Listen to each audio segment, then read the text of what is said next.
भक्तों, आज हम श्री रुद्र संहिता द्वितीय खंड अध्याय 41 में शिव द्वारा दक्ष को जीवित करने की कथा को जानेंगे।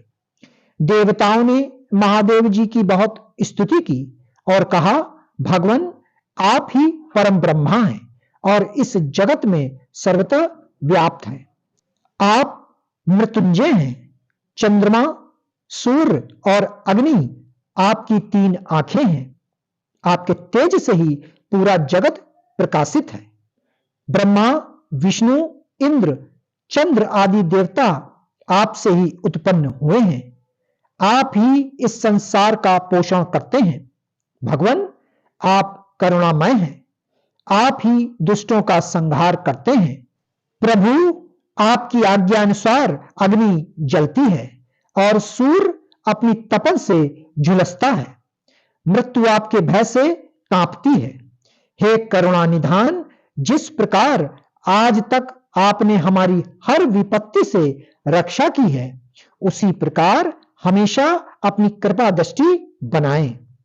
भगवान, हम अपनी सभी गलतियों के लिए आपसे क्षमा मांगते हैं। आप प्रसन्न होकर यज्ञ को पूर्ण कीजिए तथा यजमान दक्ष का उद्धार कीजिए। वीरभद्र और महाकाली के प्रहारों से घायल हुए सभी देवताओं व ऋषियों को आरोग्य प्रदान करें। उन सभी की पीड़ा को कम कर दें। हे शिवजी, आप प्रजापति दक्ष के अपूर्ण यज्ञ को पूर्ण कर दें और दक्ष को पुनर्जीवित कर दें। भृगु ऋषि को उनकी आंखें, पूषा को दांत प्रदान करें। साथ ही जिन देवताओं के अंग नष्ट हो गए हैं, उन्हें ठीक कर दें। आप सभी को आरोग्य प्रदान करें। हम आपको यज्ञ में भाग देंगे। ऐसा कहकर हम सभी देवता त्रिलोकनाथ महादेव के चरणों में लेट गए। पूरी हमारी स्तुति और अनुनय विनय से भक्त वत्सल भगवान शिव प्रसन्न हो गए। शिव जी बोले, हे ब्रह्मा, श्री हरि विष्णु, आपकी बातों को मैं हमेशा मानता हूं, इसलिए आपकी प्रार्थना को मैं नहीं टाल सकता। परंतु मैं यह बताना चाहता हूं कि दक्ष के यज्ञ का विध्वंस मैंने नहीं किया है। उसके यज्ञ का विध्वंस इसलिए हुआ क्योंकि वह हमेशा दूसरों का बुरा चाहता है, उनसे द्वेष रखता है। परंतु जो दूसरों का बुरा चाहता है, उसका ही बुरा होता है। अतः हमें कोई भी ऐसा कार्य नहीं करना चाहिए जिससे किसी को कष्ट हो। तुम्हारी प्रार्थना से मैंने तुम्हें क्षमा कर दिया है और तुम्हारी विनती मानकर मैं दक्ष को जीवित कर रहा हूं। परंतु दक्ष का मस्तक अग्नि में जल गया है, इसलिए उनके सिर के स्थान पर बकरे का सिर जोड़ना पड़ेगा। भृगु सूर्य के नेत्र से यज्ञ भाग को देख पाएंगे तथा पूषा के टूटे हुए दांत सही हो जाएंगे। मेरे गणों द्वारा मारे गए देवताओं के टूटे हुए अंग भी ठीक हो जाएंगे। भृगु की दाढ़ी बकरे जैसी हो जाएगी। सभी अध्वर्यु प्रसन्न होंगे। यह कहकर वेदी के अनुसरणकर्ता परम दयालु भगवान शंकर चुप हो गए। तत्पश्चात मैंने और विष्णु जी सहित सभी देवताओं ने भगवान शिव का धन्यवाद किया। फिर देव ऋषियों सहित शिव जी को उस यज्ञ में आने के लिए आमंत्रित कर हम लोग यज्ञ के स्थान पर गए, जहां दक्ष ने अपना यज्ञ आरंभ किया था। उस कनखल नामक यज्ञ क्षेत्र में शिव जी भी पधारे। तब उन्होंने वीरभद्र द्वारा किए गए उस विध्वंस को देखा। स्वाहा, स्वधा, पूषा, तुष्ट, घृति, समस्त ऋषि, पितर, अग्नि व यज्ञ, गंधर्व और राक्षस वहां पड़े हुए थे। कितने ही लोग अपने प्राणों से हाथ धो चुके थे।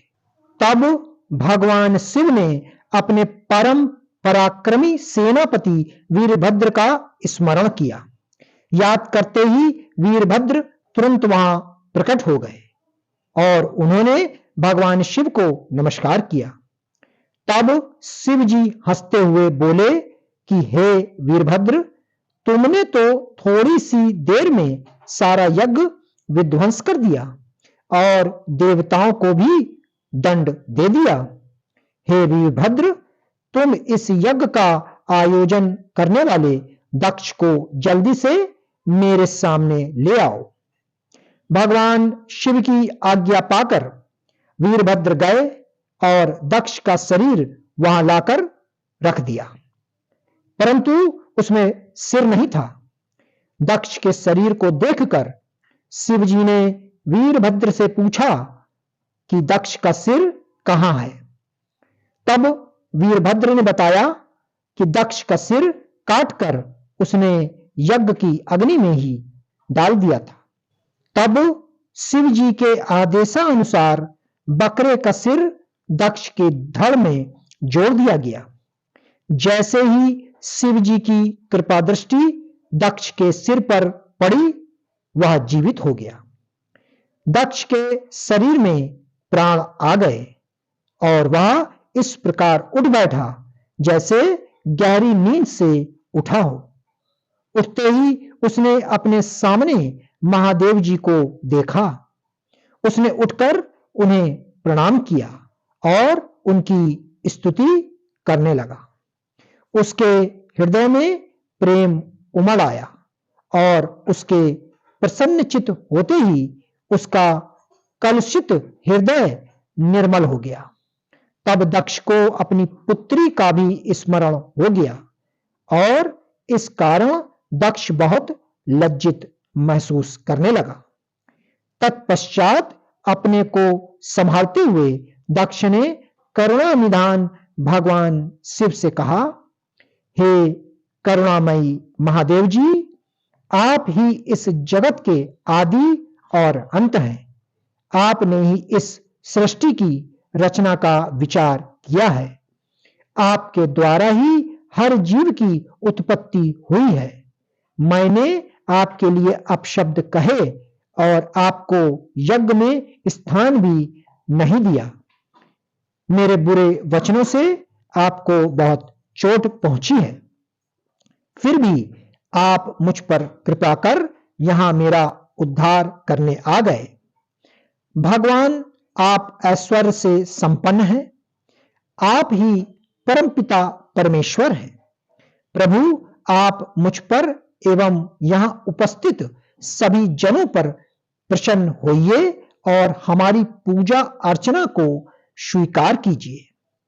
ब्रह्मा जी बोले, नारद, इस प्रकार भगवान शिव की स्तुति करने के बाद दक्ष चुप हो गए। तब श्री हरि विष्णु ने भगवान शिव की बहुत स्तुति की। तत्पश्चात मैंने भी महादेव जी की बहुत स्तुति की। भगवान, आपने मेरे पुत्र दक्ष पर अपनी कृपा दृष्टि की और उसका उद्धार किया। देवेश्वर, अब आप प्रसन्न होकर सभी श्रापों से हमें मुक्ति प्रदान करें। महामुनि इस प्रकार महादेव जी की स्तुति करके दोनों हाथ जोड़कर और सिर झुकाकर खड़ा हो गया। हम सभी देवगणों की स्तुति सुनकर भगवान शिव प्रसन्न हो गए और उनका मुख खिल उठा।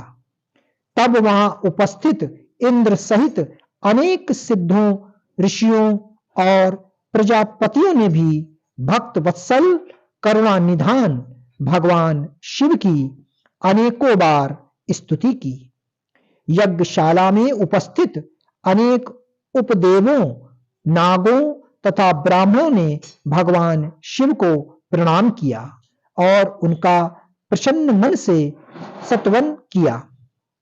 इस प्रकार सभी देवों के मुख से अपना स्तवन सुनकर भगवान शिव को बहुत संतोष प्राप्त हुआ।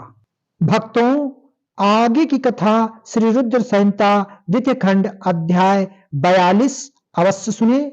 ओम नमः शिवाय।